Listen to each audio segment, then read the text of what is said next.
Un jour, un homme trouve une lampe magique. Et évidemment, en sort un bon génie.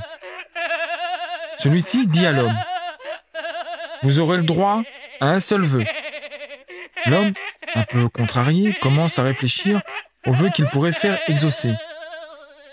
Il dit alors: « Je voudrais que tu prennes les États-Unis, que tu entoures ce pays d'un gros mur épais et que tu remplisses cela d'eau. » Le génie lui dit alors: « Non, désolé, mais je ne peux pas t'accorder ce vœu. Il est bien trop compliqué à exaucer. Je suis désolé. Trouve autre chose. » L'homme réfléchit encore un peu et dit: « Je voudrais que tu me donnes le pouvoir de comprendre les femmes. » Le génie dit alors: « Quelle hauteur tu veux le mur ?» Un génie apparaît dans une tribu africaine pour exaucer un vœu à tous les habitants du village. Il les fait mettre en rang et leur demande un par un quel vœu ils voudraient. Le premier: « Je voudrais être blanc. » Le génie le transforme en blanc. Le deuxième: « Je voudrais être blanc. » Le génie le transforme en blanc. Un gars dans le milieu de la queue va se placer à la fin et en faisant un grand sourire. Le troisième: « Je voudrais être blanc. » Le génie le transforme en blanc. Les 10 suivants: « Je voudrais être blanc. » Le gars du fond commence à bien rire. Le 25e passe: « Je voudrais être blanc. » Le gars du fond s'explose de rire. Le 40e, le 50e: « Je voudrais être blanc. » Le gars au fond se roule par terre en se prenant le ventre dans les bras. Le 60e, le 70e, 80e: « Je voudrais être blanc. » Au fond, il n'en peut plus. Il en pleure. Il a mal partout. Le 90e, le 95e, jusqu'au 99e: « Je voudrais être blanc. » Quand arrive le tour du dernier, il lui faut 15 minutes pour demander son vœu dans un accès de fou rire. Il demande: « Je voudrais qu'il redevienne noir. » C'est une vieille dame de 75 ans qui a une vision, une nuit. Elle voit Dieu et lui parle. Elle lui demande: « Combien de temps me reste-t-il à vivre ?» Et Dieu lui répond: « Il te reste encore 35 ans à vivre. » Aussi, pendant toute l'année qui a suivi cette révélation, la vieille dame subit des tas d'opérations de chirurgie esthétique. Sa peau est rétendue, son nez refait. Elle fait des liposuctions.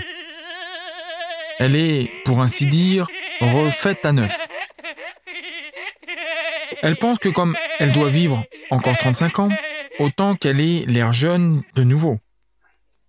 Après que tout soit enfin terminé, elle se décide à rentrer chez elle. Et au cours de cette même année, elle se fait renverser par une voiture et elle meurt sur le coup. Arrivée aux portes du paradis, c'est Dieu en personne qui la reçoit. Elle lui demande: « Que s'est-il passé ? Il me semble que vous m'aviez dit que je devais vivre encore 35 ans. » Et Dieu réplique: « Nom de moi, je ne vous avais pas reconnu. » Un homme déjà très vieux décède, arrivé directement en enfer. Il est personnellement accueilli par le diable, qui lui dit: « Je crois savoir, cher ami, que vous êtes un passionné de golf. » Surpris, l'homme lui répond: « Oui, en effet, c'est ma passion. » Alors, devant ses yeux éblouis, se déroule un super terrain de golf, avec un parcours somptueux. Satan s'empresse de lui offrir un club. Le vieux se réjouit. « Merveilleux!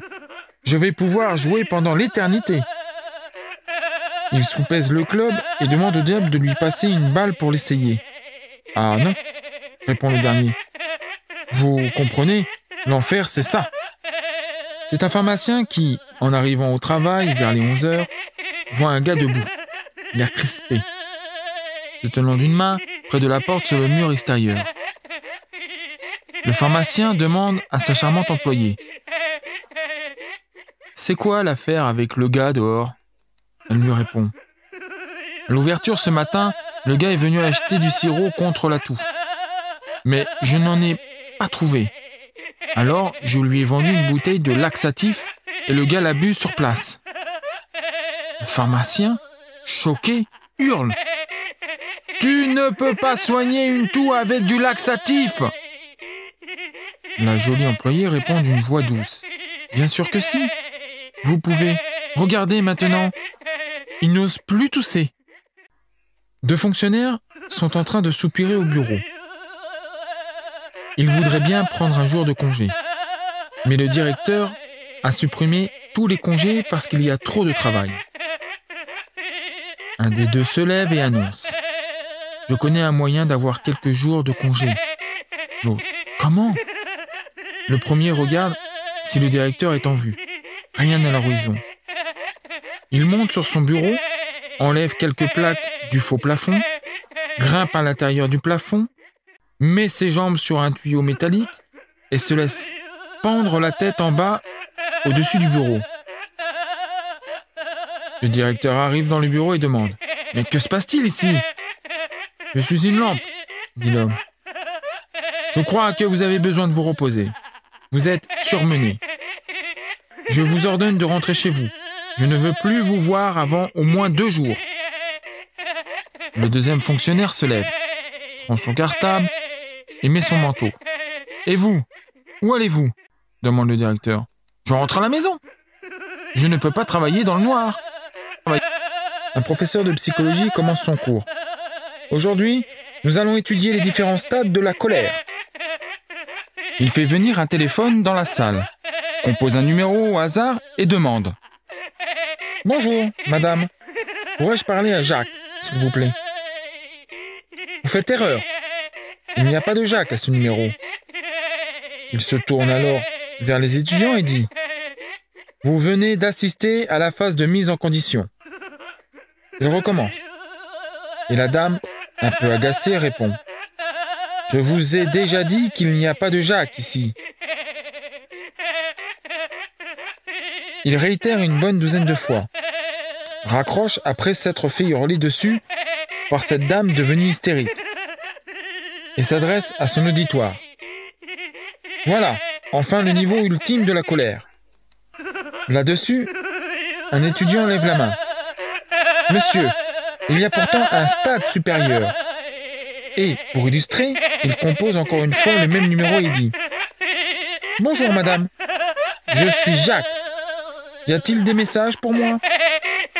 C'est Gérard, le boucher, qui un jour voit un chien arriver dans sa boucherie, avec un porte-monnaie dans la gueule. Gérard. « Hé, mon beau chien, qu'est-ce que tu veux ? Tu veux de la viande ? » Le chien. « Ouf !» Gérard. « Oh, mais ça c'est un chien, qu'il est doué.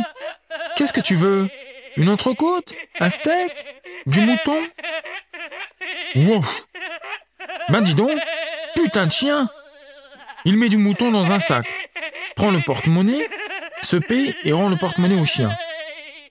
Le chien prend tout et s'en va.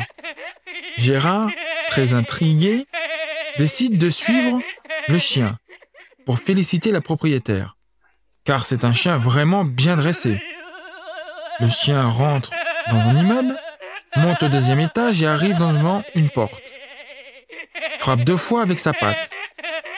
Quelques secondes après, un type ouvre et commence à traiter le chien de tous les noms en le frappant. « Mais enfin, monsieur, arrêtez! C'est un chien le plus intelligent que j'ai jamais vu. Vous êtes à le frapper comme ça. Lui, intelligent, vous rigolez.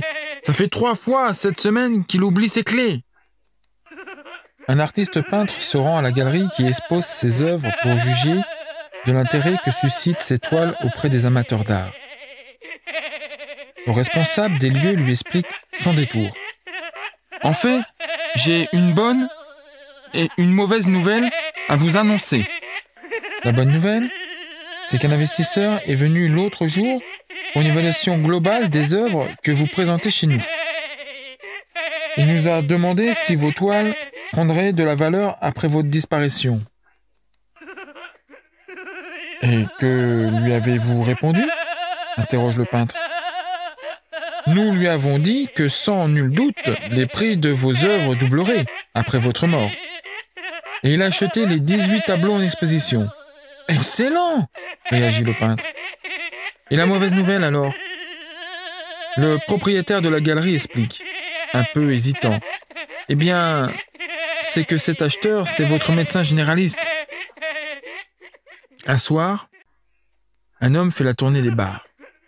Dans l'un d'eux, alors qu'il est déjà bien torché, il rencontre une petite souris. La main du brave homme, n'étant pas très contrôlée, laisse tomber quelques gouttes de bon whisky. La petite souris reçoit ces quelques gouttes et se délecte. Elle décide donc de suivre notre homme et s'installe dans l'ourlet de son pantalon. Il passe plusieurs bars. Vers 2 heures du matin, rentrant chez lui, l'homme passe dans une rue et renverse plusieurs poubelles, faisant un bruit d'enfer. Une personne se penche à l'une des fenêtres d'un immeuble proche et lui dit « Vous pouvez pas faire moins de bruit, non ?» L'ivrogne. « Qu'est-ce que t'as, toi? Descends si tu es un homme. » La souris. « Ouais, et amène ton chat aussi. » C'est un gars qui est manchot. Il entre dans un bar et va s'asseoir sur un tabouret, juste en face du barman qui est en train de nettoyer ses verres. Le manchot dit « Je n'ai pas de bras. Comme vous pouvez le voir, seriez-vous assez aimable pour m'aider à boire un verre de bière ?» Le barman répond « Bien sûr !» Et il porte le verre de bière aux lèvres du manchot. Le manchot relance « Je me demande si vous serez assez gentil pour prendre mon mouchoir dans ma poche et m'essuyer la mousse que j'ai aux lèvres. » Et le barman s'exécute sans sourciller. Le manchot continue. « Si vous allez dans la poche de droite de mon pantalon, vous trouverez de l'argent pour la bière. » Alors le barman va se servir. Enfin, le manchot ajoute « Vous avez été très gentil. Une dernière petite chose. Où se trouvent les toilettes ?» Alors le barman réfléchit 2 secondes et dit « Dans la station-service de l'autre côté de la rue. »